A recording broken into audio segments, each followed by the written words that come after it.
പക്ഷേ ഇതിനകത്ത് എന്ത് വെച്ചാൽ നമുക്കൊരു വിഷയം വരുമ്പോൾ നമ്മൾ എന്ത് ചെയ്യും നമ്മളൊന്ന് പകയ്ക്കും ആദ്യം. അറിയോ, എന്ത് ചെയ്യും? പകച്ചുപോയി. കാരണം ചില്ലറ കേസ് ഞാൻ TV കണ്ട് നിങ്ങളിൽ പലരും എന്നെ വിളിച്ചു പറഞ്ഞപ്പോൾ ഞാൻ കാര്യം അറിയില്ല. നമ്മൾ എന്താ ചെയ്യേണ്ടത്? നമുക്ക് സ്റ്റേഷനിൽ പോയി അവിടെ നീതി കിട്ടുന്നില്ല. നമുക്ക് എന്താ ചെയ്യാൻ പറ്റുന്ന? മുഖ്യമന്ത്രി അദ്ദേഹത്തിന്റെ ഓഫീസിലോട്ട് പോയി കാര്യങ്ങൾ സംസാരിച്ചു. 5ാമത്തെ മിനിറ്റ് അവർക്ക് കാര്യം പിടികിട്ടി ആരുടെ ഭാഗത്ത് എന്ത്. അതുകൊണ്ട് നിങ്ങൾ ആലോചിക്കുക. അല്ലെങ്കിൽ ഇന്നലെ എന്നെ തൂക്കിക്കൊണ്ട് പോകണ്ടല്ലേ? ഇട്ടിരിക്കുന്ന വകുപ്പെന്തം നോക്കി.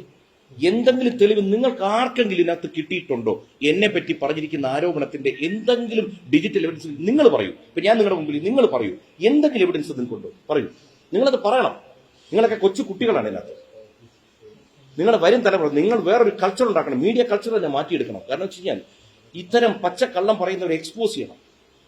ഈ സെൻസേഷൻ ക്രിയേറ്റ് ചെയ്യുന്നേക്കാൾ ഞാൻ ദൂരദർശനിൽ ഈ റിപ്പോർട്ടിങ്ങും വാർത്താവായന തുടങ്ങുമ്പോൾ ആദ്യം ഞങ്ങൾക്ക് തന്ന ഉപദേശം എന്തെന്നറിയോ? നിങ്ങൾ ഒരാളെ ഇന്റർവ്യൂ ചെയ്യാൻ പോകുമ്പോൾ നിങ്ങൾ സംസാരിക്കരുത്, അവർ സംസാരിക്കും, നിങ്ങൾ കേൾവിക്കാതിരിക്കുക, ബി എ ലിസ്ണർ. എന്നിട്ട് അവർ പറയാനുള്ള പറയുമ്പോൾ കേൾക്കുക, അതിനുശേഷം അവരുടെ മെസ്സേജ് ജനങ്ങളിൽ എത്തുക. ഇത് കഴിയുമ്പോൾ എന്താണ്? അദ്ദേഹം പറഞ്ഞ മെസ്സേജ് എത്തുന്നു, ദൂരദർശന് നല്ല പേരുണ്ടാക്കണം, ഒപ്പം നിങ്ങൾക്കൊരു ഉയർച്ച ഉണ്ടാവണം.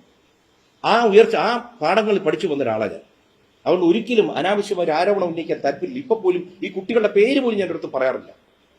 പക്ഷെ നിവൃത്തിയില്ലാതെ വന്നപ്പോൾ, നിവൃത്തിയില്ലാത്തതുകൊണ്ട് ഭാര്യയും മക്കളും വീട്ടിൽ നിന്ന് ആലോചിക്കും എന്ത് ചെയ്യണം, ഈ വീഡിയോ റിലീസ് ചെയ്യണം, ഞാൻ റിലീസ് ചെയ്യും, അല്ലെങ്കിൽ നമ്മൾ കള്ളന്മാരായി പോകും. കാരണം ഇന്ന് അങ്ങനെയാണ്, മിണ്ടാതിരിക്കുന്നവൻ കള്ളനായി പോകുന്ന കാലമാണ്.